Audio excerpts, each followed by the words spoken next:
Welcome to the Real Chili Podcast. And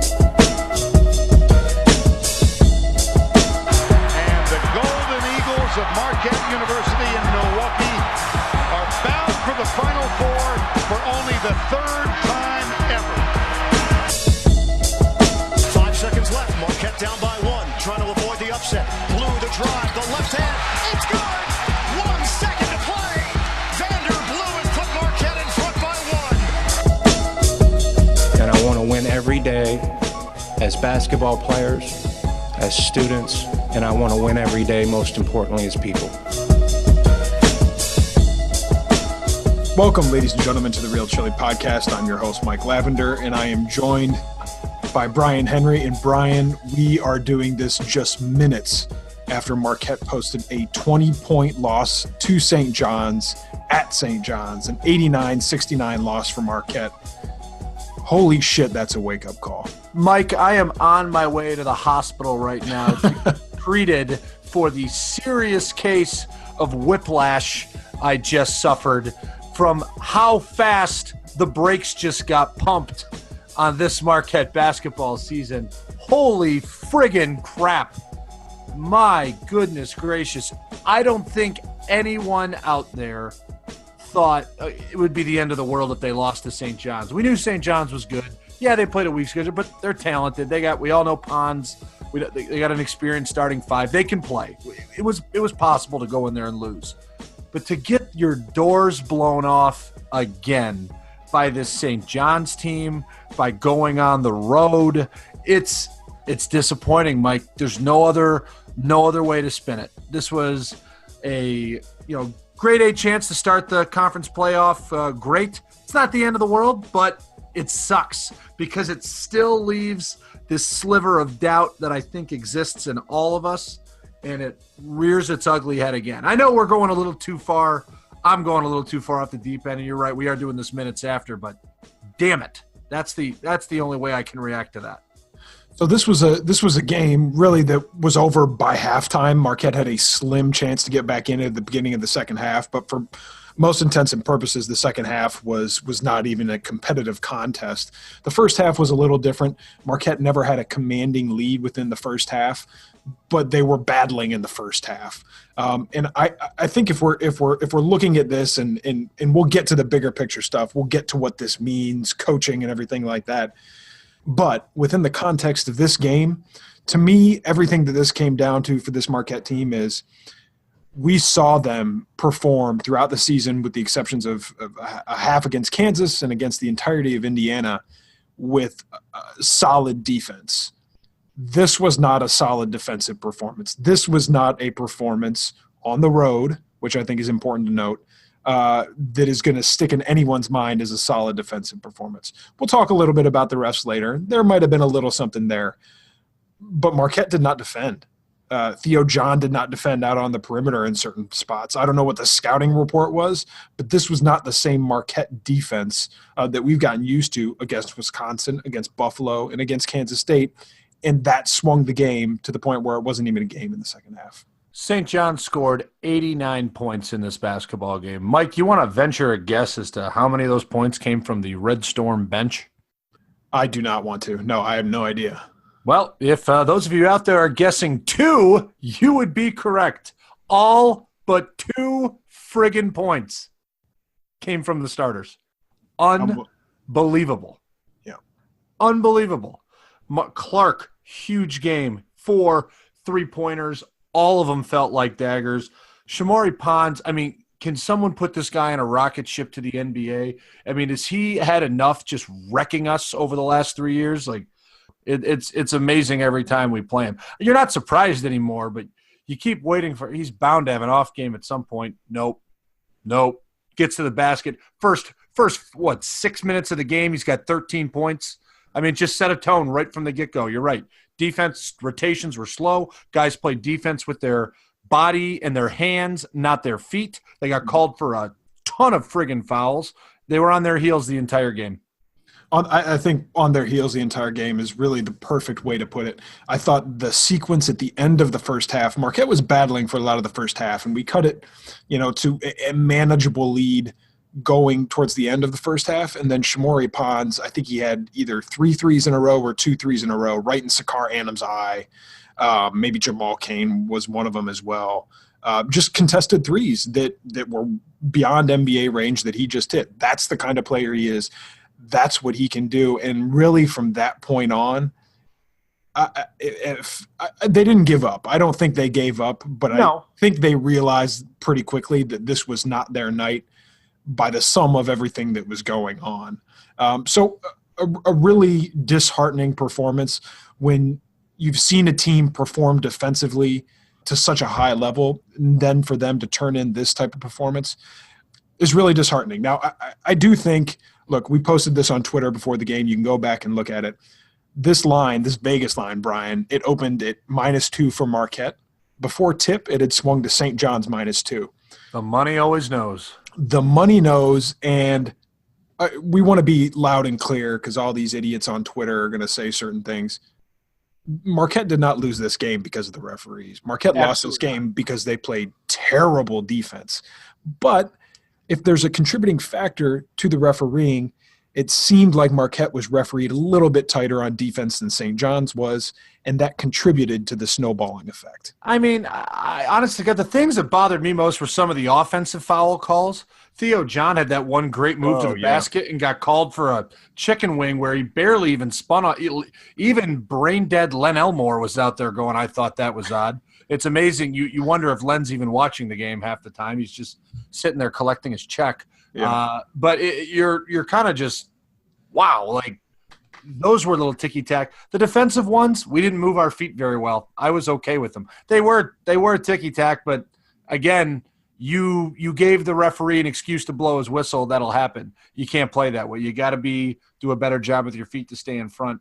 We didn't do that. And props to St. John's. Like they had us on skates all game. Yep. They moved the ball well. Pons, I mean, how Mike, 3 years into this guy, are we still having trouble picking him up in transition? Because that's where so much of their offense starts from. A miss, a rebound, an outlet to Pons. And how is a body not getting in front of him until the three-point line?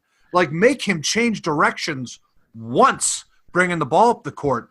He's such a good finisher. You can't give him a head full of steam over half court because he's going to – I mean, how many and ones did he have in the first half? Just it's killer. I mean, it just it puts people in foul trouble, and and to play in that little gym that they were playing in, it was loud, good crowd. You could see that were there. Their fan base is finally enthusiastic for the first time since God knows when. I mean, and they should be. That's a good team. You know, I don't know if they're going to be great, but that's probably an NCAA tournament caliber team that Marquette lost to tonight. No shame in that. Just don't get beat by 20. Shamori Pons finished the game with 26 points. He 7 rebounds, 5 assists, 2 steals. And it felt, even though he was as prolific as he was, it still felt to me like we limited him even in some spots because I felt there were a lot more points out there that he could have gone for that he just wasn't able to deliver on. Coming into the game, St. John's was shooting about 39% from three-point. In this game, they went off for 45, almost 46%, 11 from 24 from three-point range. And there were stretches in this game where it really just felt like they weren't going to miss a three-pointer, and they were all just completely wet, nothing but net. Again, I think in a word, disheartening. But, Brian, this is how I'm feeling about this game.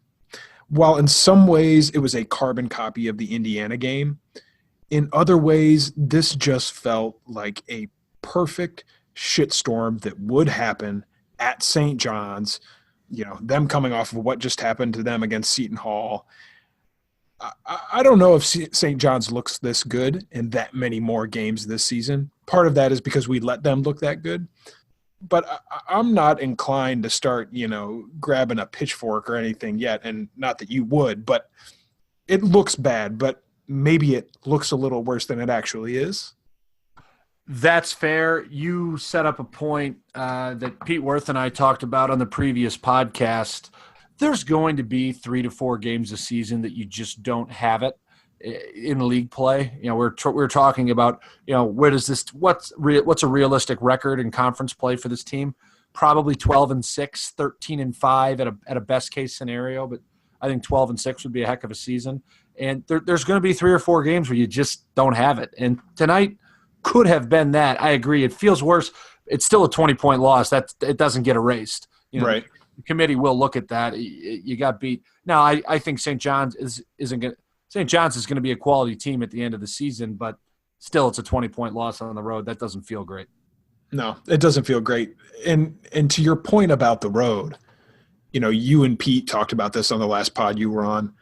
Marquette, not proven they're a great road team, and the sample size is relatively small, but in the few true road games we have, what is it? It's just Indiana in this one, and doors blown off in both.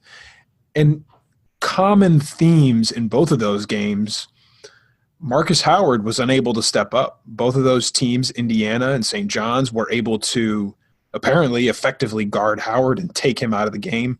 Marcus finished the game with 8 points, but really that was an incredibly quiet 8 points. He had some step back threes that were way off the mark.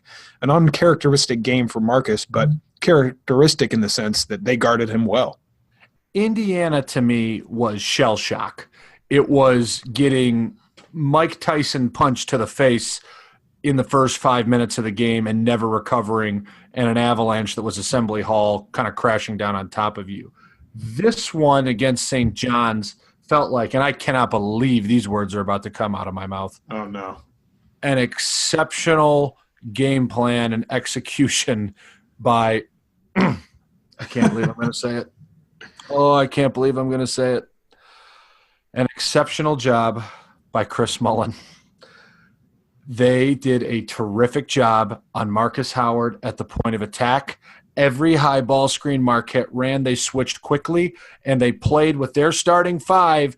All of them are long. All of them are quick. They were all able to stay with Marcus, and because of how small he is, it's a reality, couldn't just easily get his shot off.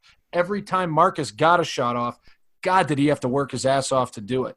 And it leads to what that box score read, and it's something we won't see often from Marcus, but it's reality. 2 for 15. He was 1 for 10 in the first half. 2 of 8 from 3, 8 points.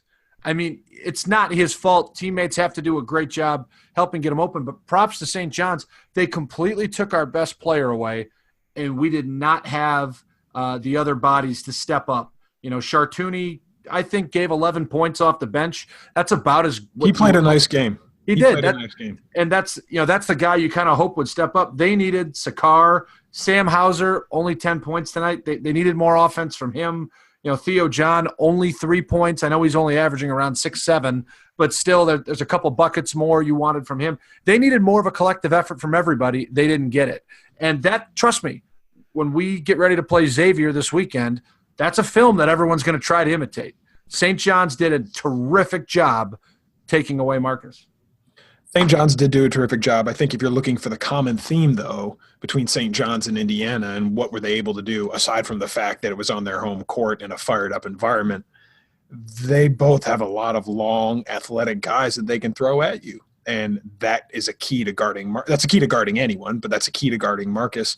And I think you saw early in the first half in this game, Marquette has gotten into this tendency where we're going to feed the post, right? We're going to go to Theo. We're going to go to Morrow early to try to get ourselves going. And while that worked to a certain degree early in this game, I saw something that I hadn't seen in several games, which is really Theo and Ed being consistently bothered down low on the post by either double teams or swipes coming in or the length and athleticism that St. John's can throw at you. Indiana was able to do the same thing. Granted, I agree that was a bit more shell shock. I don't know how many teams in the Big East are going to be able to recreate St. John's game plan, which is why I think this is somewhat of a unique circumstance, but still nonetheless impressive that they were able to do. Yeah, and it's a good reminder that, there's always somebody bigger and badder out there, and on this day, St. John's was that. And, if the goal is compete for a conference title and, try to win a couple games in the NCAA tournament, that's a team like St. John's is what you have to find a way to be able to be confident against and know that you can beat. That's not a great team, but it's a good one. And we got run over. They have one elite player and some really nice compliments around it. And Marquette kind of got steamrolled. It happens. It's only 1 out of 18. You flush it. You got to come home, and you got to take care of home court. That's it. I mean, that's going to be the story. You got to take care of home court in this league and find a way to steal a few of the games on the road. And that's, I think, going to be the story of the season. If there is a positive storyline, a silver lining within this game, I think you've continued to see Joey Hauser step up and not necessarily make the biggest plays in the game, but be a guy that we can go to, hopefully increasingly so throughout the season, when Marcus doesn't have it going. I think that's a lot of what you saw in the first half. Joey Hauser ended up with 15 points, 5 rebounds. He was 6 for 9 from the field. A really good showing from him. He made some great plays in transition instead of going to the hoop, dishing it out to some of our shooters. We talk a lot, Brian, about Marcus Howard being our only creator, our dribble drive, creator off the dribble. Joey has shown that he can do some of that himself, not to the level of Marcus. But on a night when Marcus doesn't have it going at all, we need to find another option. That's going to be team's game plan. Shut down Marcus. And it's going to happen. We need to develop a consistent second option because it's not Sam. He can't do it. Can Joey build into that role later in the season? What do you think? I think it's possible. And to follow up the point that you just made, I mean, say this was a solid game for Marcus, and even if you give Marcus 20 points on the game, you're still losing this game by 10 points. Right. I mean, even if you get a more consistent, it was that type of – I mean, they needed Marcus to go for 30-plus today to have a shot, and that's a tough thing if you need your best player to score 30 every game to have a chance to win. I'm not saying we have to do that, but – you understand, this is the type of defense you're going to face in league play. Yes, I think Joey could turn into it. I think it needs to be Sam.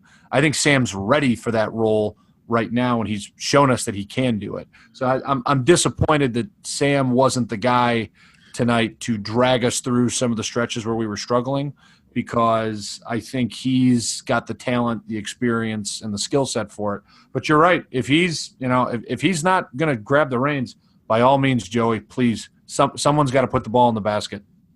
I have a theory that we're going to have to work out on some future pod because we don't have time tonight. But I'm not seeing the same Sam Hauser that I've seen in years past. And I don't know if it is a product of the offense that he's in and all the pieces that we're pulling together, if something with him, or maybe I'm just, fabricating in my mind. This doesn't look like the same Sam. And I don't know quite how to pinpoint it.